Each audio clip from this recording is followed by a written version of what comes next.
The time has come to sell the most rare vehicle I've ever owned, my Geo Prizm GSi hatchback. Is this ultra rare vehicle worth thousands of dollars or tens of dollars?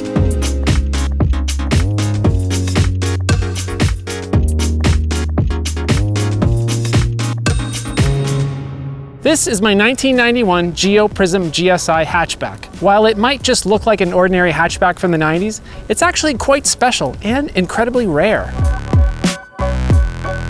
They only built 237 GSi hatchbacks in 1991, and given that cars from the 80s and 90s were often treated as disposable, I can't imagine that there are many of these left.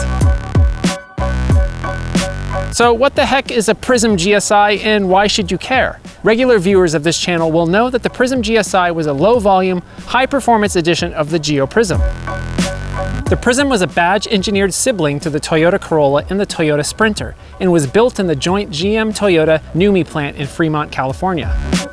The GSi package gives you Toyota's twin-cam 1.6-liter 4AGE red top four-cylinder, making 130 horsepower, up from 102 horsepower in the other trims. GSi models were also equipped with four-wheel disc brakes, 14-inch alloy wheels, sport suspension with front and rear stabilizer bars, body-colored side moldings, full instrumentation including tachometer, a rear spoiler, and GSi-specific upholstery.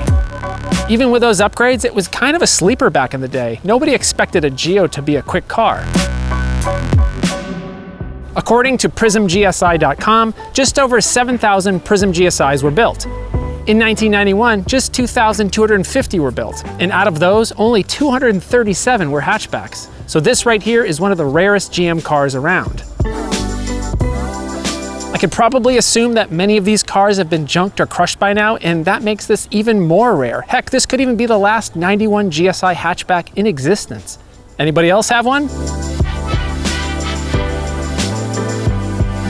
But now it's time to finally sell this ordinary looking yet very unique vehicle. How do you sell a super rare car that isn't worth a whole lot? I don't want to just list it on Craigslist because I really want it to go to somebody that will appreciate the uniqueness and the rarity of this GSi hatchback. I'll probably end up trying some Facebook groups that specialize in obscure and rare cars. So you might be asking, why do I own this car and why do I finally want to sell it? First, a little backstory.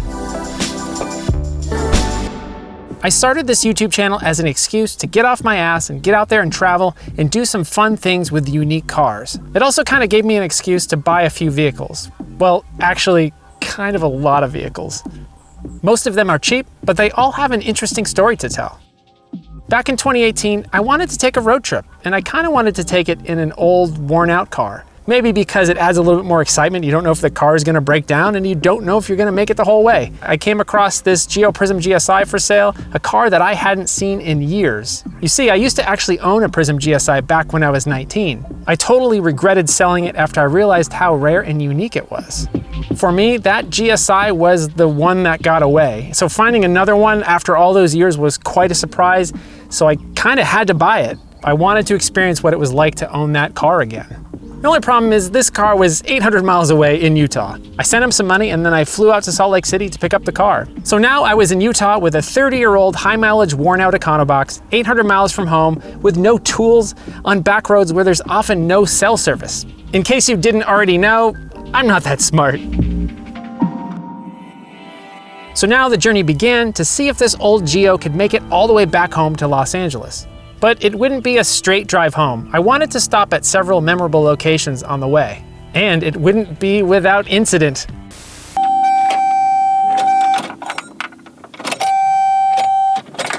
That's not good. Before I even got out of Salt Lake City, the car stranded me in a Walmart parking lot for a few hours because it wouldn't start. Turns out that's somewhat of a common GSi problem. I'm not exactly sure it was, but some have said that maybe the starter gets heat soaked. But anyway, after a bit, it finally just decided to start and I was on my way. The first stop was Gilgal Gardens, a mysterious sculpture garden in suburban Salt Lake City that was set to be torn down before the community stepped in and saved it. The next stop in my Geo was a mysterious place in a remote plot of land in Utah. At first glance, the Delta Solar Labs were an ambitious solar project that fell into disrepair. But when you dig a little bit deeper, it turns out that this place was under investigation by the US government as part of an elaborate tax scam. I initially thought this place was abandoned, but it turns out people still work there. Then this old Geo made it all the way to the Parowan Gap, an otherworldly area filled with centuries-old petroglyphs. The last stop in my rare Prizm was to Zyzex, California, the former mineral springs and healing center that was run by a con artist.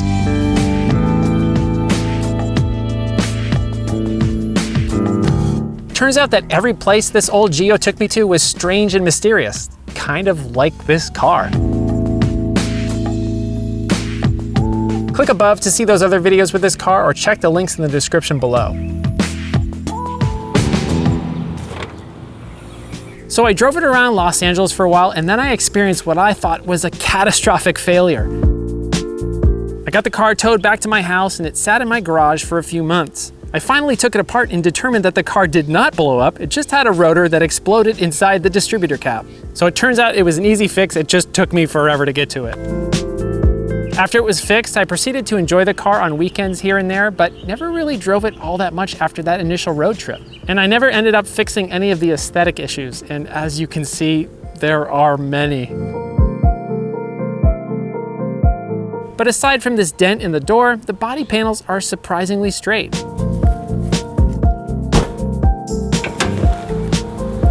And even though there were a few small bumps in the road, this Prizm GSi has been really good to me.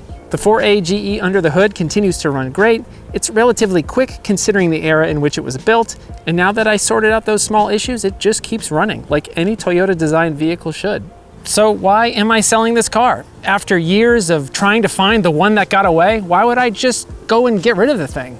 Honestly, I just never ended up really bonding with this car. It was wonderful to get to experience this odd car once again, but it turns out it's just not a forever car for me.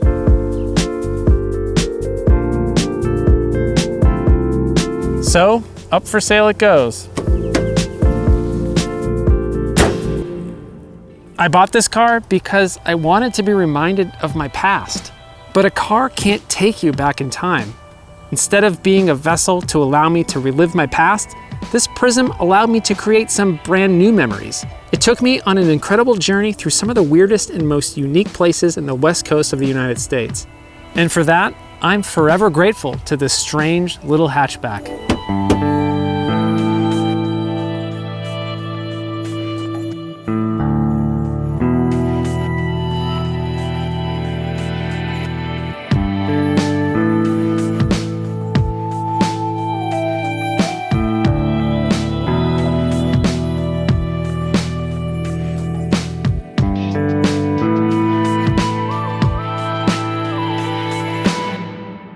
So, are you interested in purchasing my 1991 Geo Prizm GSi hatchback? I'll put a link to the listings in the description below. If you end up as the new owner of this obscure car, I hope this Prizm GSi takes you on some incredible journeys as well. What do you think this car should sell for? It's insanely rare, but it's also just a Geo. It's quite special, but it's also in kind of rough shape. Let me know in the comments below. That's it for today. If you're interested in buying my Prizm GSi, let me know. More videos from my fleet of weird and forgotten cars coming soon. See you later.